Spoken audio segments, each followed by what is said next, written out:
আজি শৈশৱৰ জন্মদিন, তাৰমানে শৈশৱৰ আজি প্ৰতিষ্ঠা দিৱস। গেটখনৰ ভিতৰেদি সোমাই আহি মনটো ভাল লাগি গ'ল। ৰঙা নীলা বেলুন, তাৰ মাজতে আকৌ খানাৰো আয়োজন। বছৰৰ শেষৰটো দিন, খানা এটা হ'লেতো ভালেই লাগে, নে কি কয়?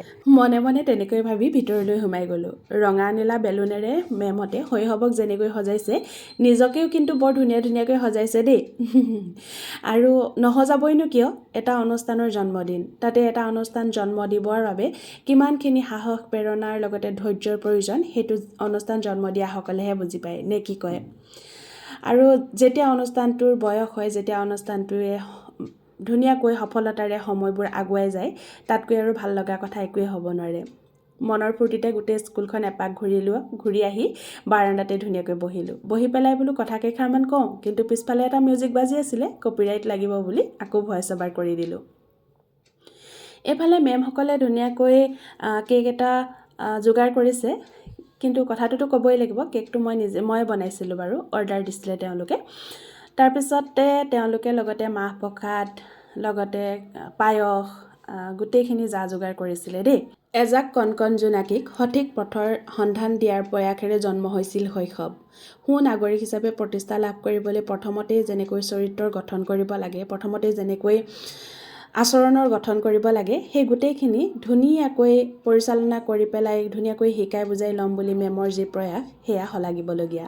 এই আপাহতে মেমসকললৈ মোৰ ফালৰ পৰা বহুত বেছি ধন্যবাদ জ্ঞাপন কৰিলোঁ আৰু শৈশৱৰ বৰ্ষপূৰ্তিলৈ মোৰ ফালৰ পৰা বহুত বেছি পৰিমাণে শুভেচ্ছা জ্ঞাপন কৰিলোঁ।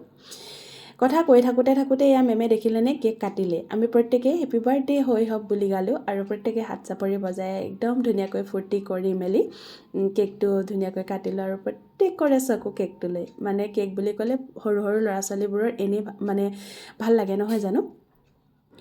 আৰু সকলোৱে এনেকৈ এটুকুৰকৈ মেমৰ হাতৰ পৰা কেক খালে। এইখিনি মুহূৰ্তত মেমৰ চাগে কিমান ভাল লাগিছিল, সেয়া হয়তো ময়ো অনুভৱ কৰিব নোৱাৰিম।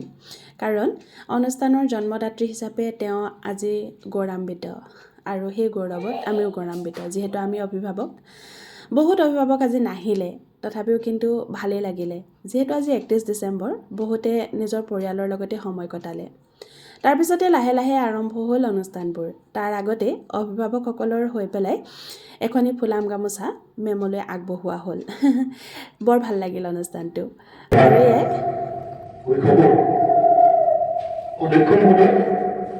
সম্মানীয় অভিভাৱক, শিক্ষাগুৰু, ছাত্ৰ-ছাত্ৰীসকল,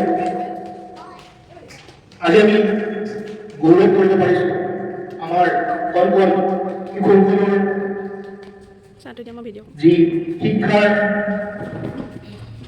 থলী, তাৰ এই বিদ্যালয়সমূহৰ আজি প্ৰথম বাৰ্ষিকীত আমি সকলোৱে আমাৰ শৈশৱ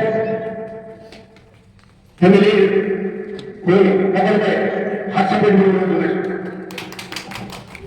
এই হিচাপতে মই অভিভাৱকসকলক ভাবি আমাৰ সন্মানীয় অধ্যক্ষ মহোদয় তথা বিশিষ্ট সাংস্কৃতিক কৰ্মী অংকুৰ হাজৰিকাৰো এখন ফুলাম গামোচাৰে আদৰণি জনাবলৈ অনুৰোধ জনাইছোঁ।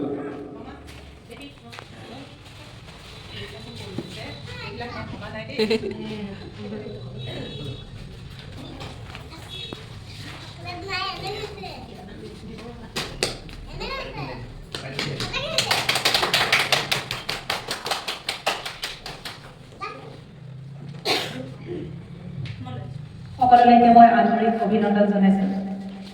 আজি মোৰ খুবেই ভাল লাগিছে। আজি সকলোৱে মিলি প্ৰতিষ্ঠা কৰা এই স্কুলখনৰ আজি বছৰেকীয়া বাৰ্ষিকী আপোনালোকৰ লগত এটি মুহূৰ্ত কটাবলৈ পাই মই খুবেই সুখী হৈছোঁ। আৰু আপোনালোকৰ সহায় সহযোগিতা মোৰ বাবে এক আশীৰ্বাদ। এই আশীৰ্বাদ শিৰত লৈ মই ভাবিছোঁ অনাগত দিনবোৰতো আপোনালোকৰ লগত এনেদৰেই আগবাঢ়ি যাম। তাৰ বাবে আপোনালোকৰ সহায় সহযোগিতা মোৰ খুবেই দৰকাৰ। আৰু আজিৰ দিনটোৰ এই কাৰ্যসূচী মই অকলে কৰা নাই, মোৰ লগত আছে মোৰ মৰমৰ মাইনা, মোৰ মৰমৰ ৰুজুনিছ আৰু দিবা আৰু আপোনালোক অভিভাৱকসকল সকলোৱে যে এইখিনি আহি পেলাই আমাক উৎসাহ জনালে, তাৰ বাবে আপোনালোকৰ ওচৰত মই নথৈ বিতৰণ কম আৰু কণ কণ শিশুসকলৰ ভৱিষ্যত গঢ়াৰ যি মোৰ এক প্ৰচেষ্টা, মোৰ এটা প্ৰচেষ্টা নহয়, এয়া মোৰ যুটীয়া প্ৰচেষ্টা। গতিকে এই যুটীয়া প্ৰচেষ্টাক মই যাতে আপোনালোকৰ আশীৰ্বাদেৰে আগুৱাই যাব পাৰোঁ, তাৰ বাবে আপোনালোকৰ ওচৰত মই চিৰকৃতজ্ঞ। ধন্যবাদ। প্ৰিন্সিপাল মেমৰ সম্বৰ্ধনাৰ পিছতে আৰম্ভ হ'ল সৰু সৰু শিশুসকলৰ প্ৰতিভা বিকাশৰ অকণমান অনুষ্ঠান। লগতে মেমেও অকণমান কিবাকিবি গালে দেই। তাৰপিছতে সিহঁতক স্পীকাৰটো দৰকাৰ হ'ল, প্ৰত্যেকে স্পীকাৰৰ কাৰণে হেতাও পৰা। আমাৰ মনুৱে আকৌ সেই সময়ত নাই, সিহঁতক গানো লগাই দিয়া হ'ল। যি ধুনীয়াকৈ নাচিছে, মেমে মাজতে আহি আমাৰ মনুক লৈ যাবলৈ বিচাৰিলে। মই মনুক কোচত লৈ পেলাই অলপ ভিডিঅ' ক্লিপ ৰাখিছোঁ, গতিকে অকণমান কপিছে ভিডিঅ'টো, তথাপিও আপোনালোকে চাব বুলি আশা কৰিলোঁ। এইবাৰ মনু মেমৰ কোচত উঠিল। প্ৰত্যেকটো শিশুকে তেওঁ ইমান ধুনীয়াকৈ বুজি পায়, সঁচাকৈয়ে শলাগিবলগীয়া। আৰু এয়াই সিহঁতক এটা গান লগাই দিয়াৰ পিছত যি নাচিছে সকলোৱে, আপোনালোকে উপভোগ কৰক দেই।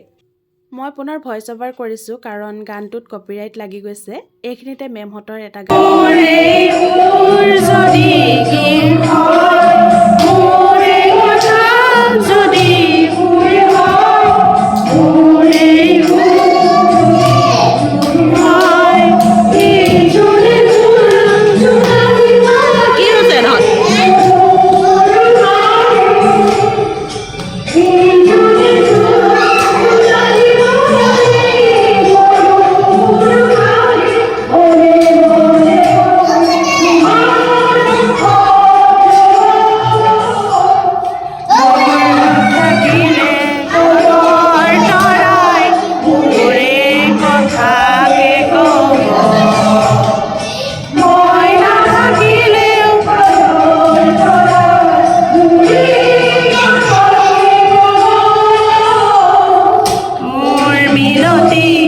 বহুতখিনি ফূৰ্তি ফাৰ্তা কৰাৰ পিছত বেলি লহিয়াবৰে হ'ল। আমি আহি পেলাই ধুনীয়াকৈ বহিলোহি খাবৰ বাবে। আৰু খোৱা বোৱাত কি দিছিলে আপোনালোকক অকণমান দেখুৱাব লাগিব নহয়। খোৱা বোৱাত কি দিয়া সেইটো ডাঙৰ কথা নহয়, কিন্তু সকলোৱে মিলি যে 31 ডিচেম্বৰটো এনেকৈ পালিব পাৰিম মই সপোনতো ভবা নাছিলোঁ। মুনু আৰু যিচুৰ দেখিছেনে উৎপাত, সিহঁতি টেঙা আৰু খাদ্য খাবলৈ ধৰিছে। আমিও কাষতে বহি আছোঁ, মই বোলো অকণমান ভিডিঅ' কৰি লওঁ। সকলোৱে মিলি মেমসকলৰ লগতে অভিভাৱকসকল মিলি পেলাই এনেকৈ বিলাই দিলে, আমি ধুনীয়াকৈ খালোঁ।